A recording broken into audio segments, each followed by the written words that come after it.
bakit yung kadalasan sa atin sa iba na galing dito sa Saudi ay pumupunta ng Hong Kong, pagdating doon ay nagrereklamo sila sa kanilang kalagayan. Kasi nga, mas iniisip nila yung sahod doon na mas malaki kaysa dito sa Middle East. And then pagdating nila naman doon ay nagrereklamo sila.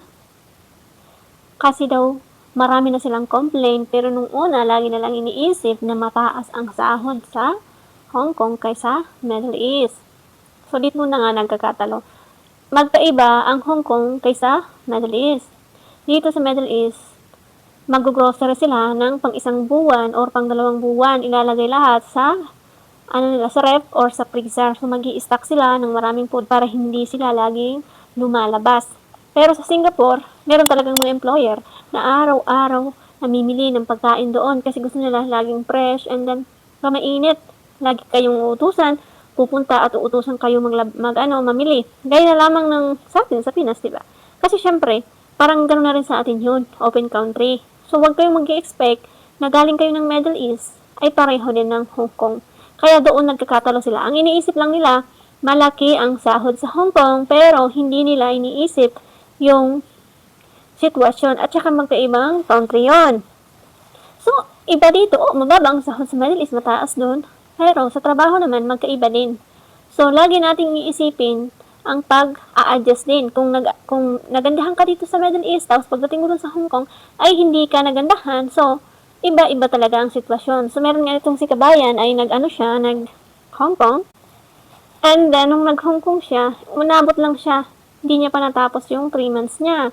Kasi, nahihirapan daw siya sa sobra pala daw na maisip ang kanyang employer kahit sa pagkain, tapos sobrang kuripot, tapos kamaliit pa ng bahay, and then wala ka halos kwarto, tapos tipid na tipid pa daw sa aircon kung gamitin.